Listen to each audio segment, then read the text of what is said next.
Usually we as farriers, we go out, and this is the kind of horse we usually get. This horse just wants to eat, don't really care what you're doing.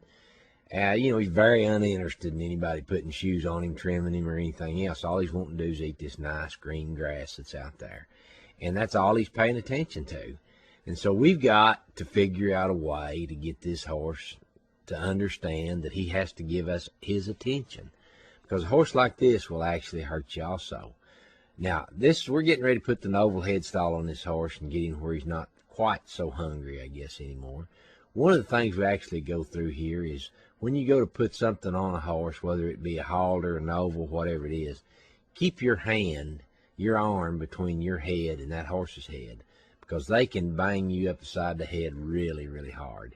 And that side of that head is really tough. And sometimes you never know. As farriers, you might get a horse that's real bad ear shy, or just touch you about his head in any way. And if you just walk up with one arm under him, one arm over his back or something like that, and try to touch his head, and he slings his head into you, he could hurt you, and hurt you really bad. And so this is one of the things, we always go through, and again, acting like a professional and working like a professional. That's what we want you to do. Now, as you see, we're trying to keep our head out of the space of his head. Now, this horse, you can tell he's kind of got a little bit of an attitude about just anything. But he's a gentle horse, and he's not trying to really do anything bad. But what he is doing is he's just absolutely paying no attention whatsoever to us or to anything else. And this horse, when he decides he wants to eat like he's doing now, he just don't want to be shod. Okay, and if you notice there, I give him the first little bump. This horse had never had the head stall on before. Now, what we're doing here is teaching this horse to back up. Now, you as farriers or horse owners, I think this is a very, very important part of being able to shoe, trim, or handle a horse's feet in any way, is to make sure this horse will back up.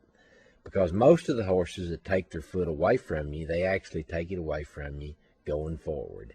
Now, if we teach this horse to back up, and every time we rattle this Noble, he's going to back up. What we've done, we've actually shown this horse that he has to get off of us. Now, if you've noticed here, this horse is not trying to eat at this particular point.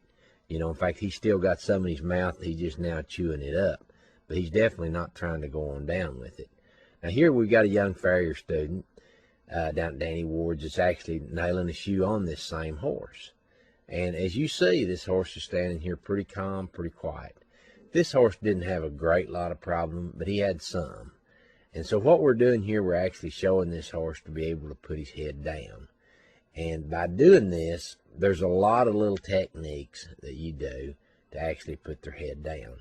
Now, this is really important if you've got a horse that just won't stand still or whatever. If you teach them to put their head down with this head stall, which you can, then you've got a horse that will stand still. Now, here in this grass and stuff like this, we're trying not to put it down a whole lot. What we're trying to do is just get him to stand here. This horse had a horrible problem with not standing still.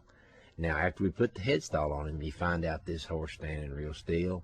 He's not actually pushing on this young man at all. He's not really giving any problems. This is what we want to do.